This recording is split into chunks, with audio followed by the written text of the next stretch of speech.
Que la paix soit sur vous, les amis, les Gaulois. Cette fois-ci, je vais vous parler de rêve éveillé, puisque on me pose la question sur le chat de la précédente vidéo.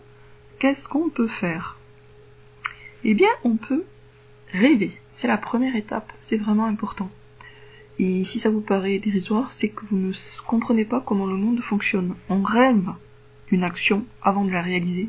C'est le cas pour les petits trucs de la vie comme pour les grands. Mais plus c'est grand, plus on a besoin de rêver avant. Donc autant se lever pour aller se brosser les dents, vous n'avez pas besoin de l'imaginer beaucoup parce que vous l'avez déjà fait plein de fois avant. Autant pour faire quelque chose de nouveau, vous avez besoin de l'imaginer pour vous y préparer psychologiquement parce que c'est nouveau. Le rêve éveillé est un entraînement.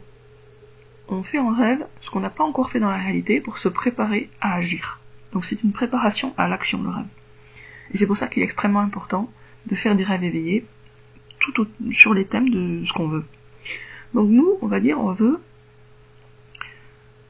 sauver la France, c'est-à-dire la faire sortir de l'étau sataniste où elle est actuellement. Elle est depuis longtemps, mais maintenant ça se voit, c'est ça la grande différence en fait. En fait, elle est depuis très longtemps. Mais maintenant, c'est clair. C'est clair pour beaucoup de gens, et c'est devenu aussi beaucoup plus insupportable pour tout le monde. Parce qu'avant, c'était insupportable, mais pour un certain nombre de personnes, pas tout le monde. Maintenant, ça devient insupportable pour tout le monde. Donc quelque part, c'est une chance. Parce que tant que c'est supportable, les gens supportent. Quand ça devient insupportable, il y a une chance qu'ils se réveillent.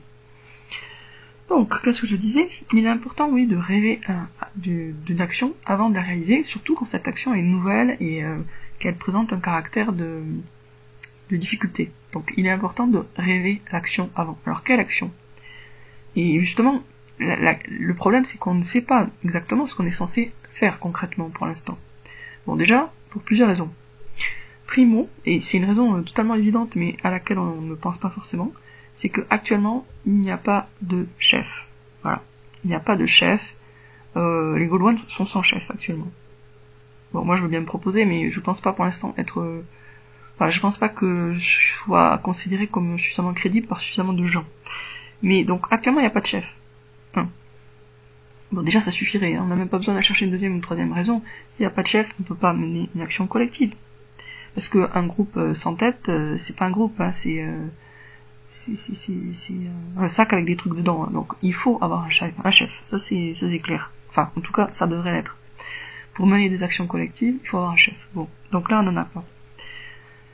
Ensuite, on ne sait pas ce qu'on devrait faire concrètement, mais je reviens à la première objection. À partir du moment où il n'y a pas de chef, on peut pas faire grand chose de toute façon. Même si on avait une idée, on ne pourra pas la mettre en place.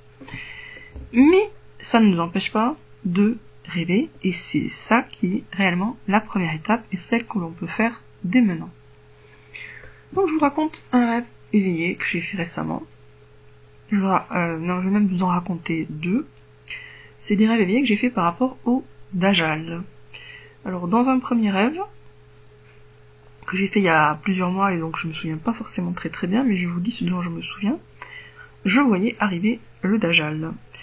Il était comme une espèce de géant, il tenait en laisse 4, si je me souviens bien, 4 cyclopes, donc des géants aussi, mais plus petits que lui, avec un seul œil.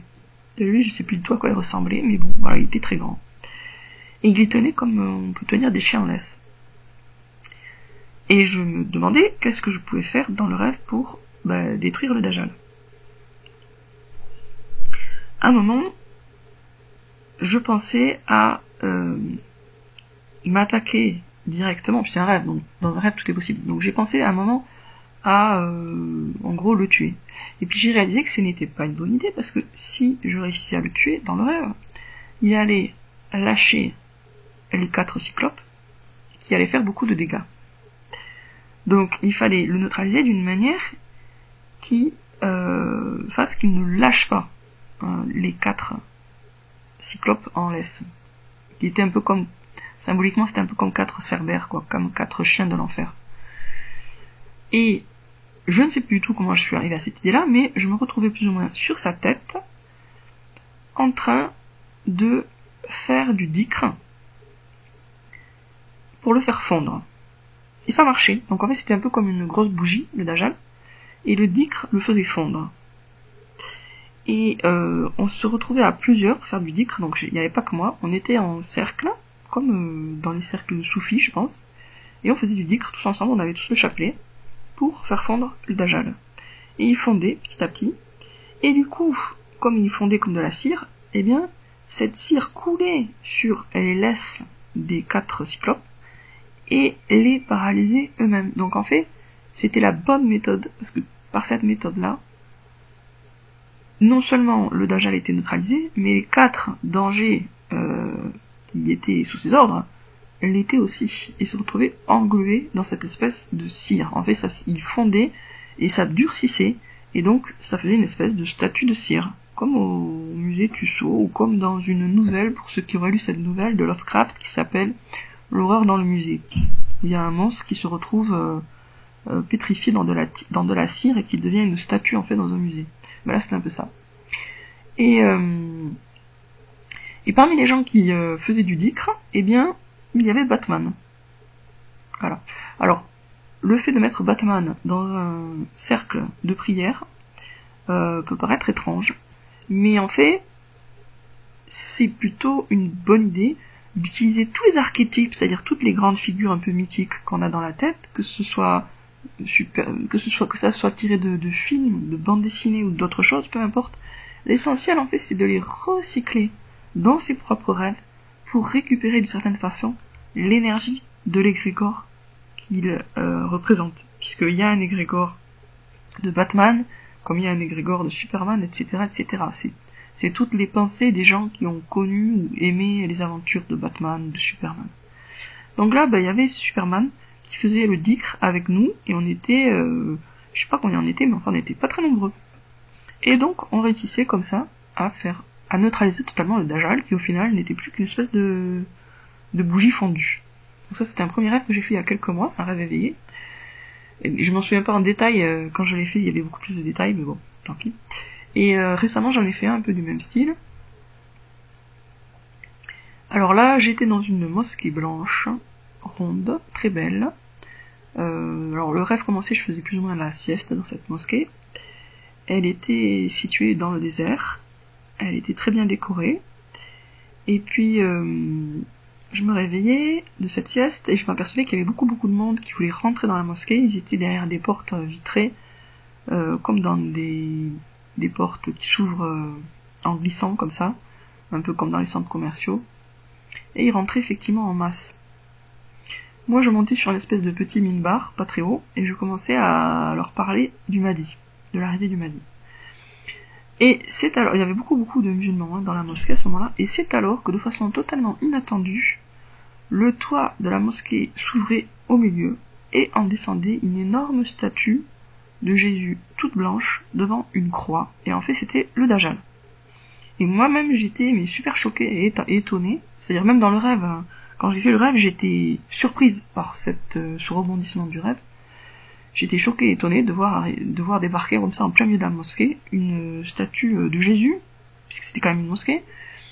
Et qu'est-ce qui se passait en plus, c'est que tous les musulmans qui étaient là, non pas tous pardon, une grande partie des musulmans qui étaient là, se prosternaient devant la statue de Jésus, alias le Dajjal. Ils se prosternaient tout autour de la statue, comme si c'était la Kaaba, et qu'ils étaient en train de se prosterner face à la Kaaba. Donc le faux Jésus usurpait d'une certaine façon la place de la Kaaba.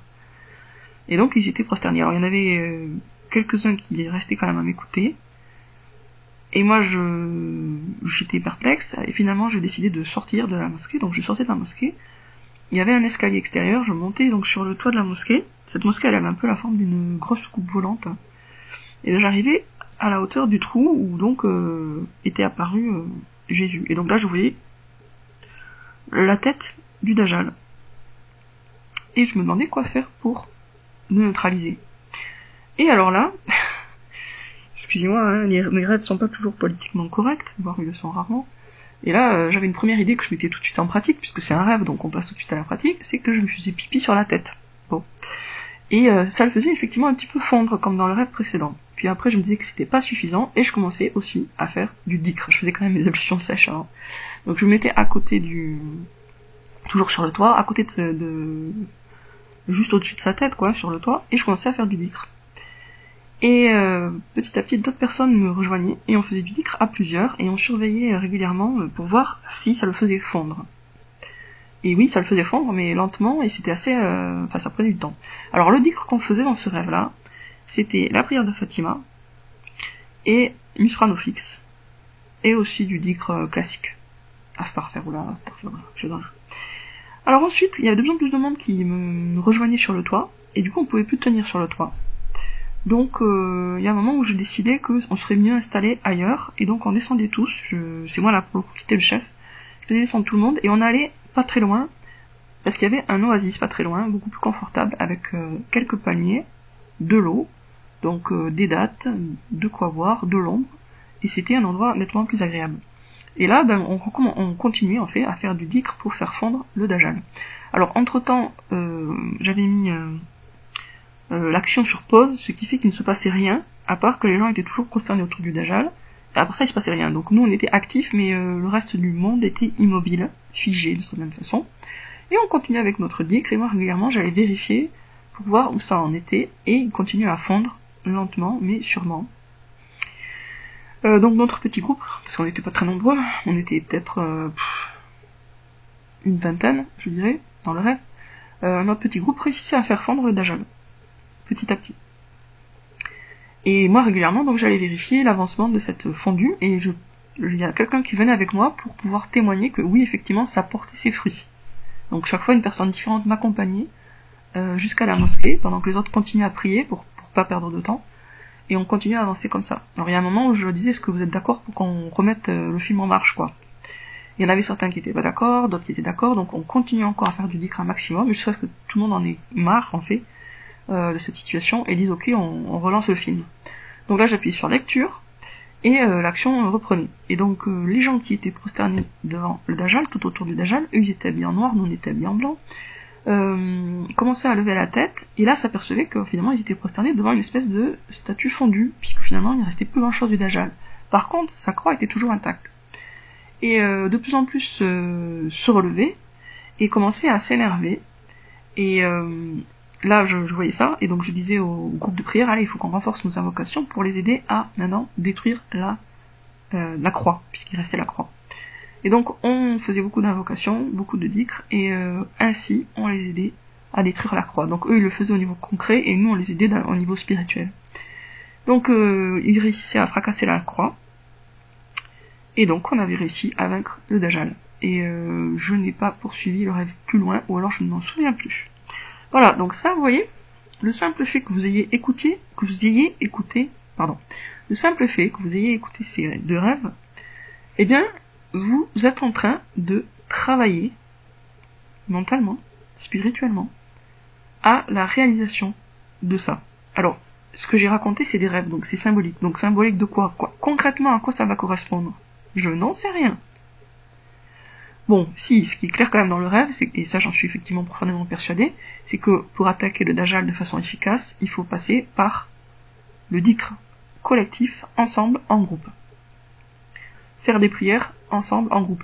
Et dans les prières, d'une certaine façon, moi je mets Musprano-Fix, mot qui est un objectif. L'objectif c'est paix et amour pour la France. Donc le fait de répéter Musprano-Fix en groupe me paraît une des clés. Mais il y a aussi la prière de Fatima et le dhikr classique où on va demander pardon à Dieu, par exemple. L'essentiel c'est que les choses soient formulées positivement. Donc c'est pas du dhikr contre le dajjal, même si c'est le but, c'est du dhikr pour la paix et l'amour en France, et du dhikr pour demander pardon à Dieu, et etc. On a bien sûr derrière l'intention de supprimer le dajjal, mais c'est pas avec ces mots-là qu'on va faire du dhikr, parce que ça serait pas du tout constructif. Alors ensuite, je vous commente un peu plus le deuxième rêve. Vous pouvez trouver bizarre que je fasse pipi sur la tête du dajjal. En fait, ça a du sens, ça. Pourquoi? Parce que c'est une façon de rabaisser et d'humilier. Or, le dajjal, il n'a pas... Enfin, son pouvoir va reposer, bien sûr, et repose déjà, si on considère qu'il est déjà là. Mais bon, repose ou reposera sur le fait qu'il a beaucoup de gens qui le suivent, bien sûr. Hein, c'est pas lui en tant que tel, c'est pas une espèce de... Ça va pas être un géant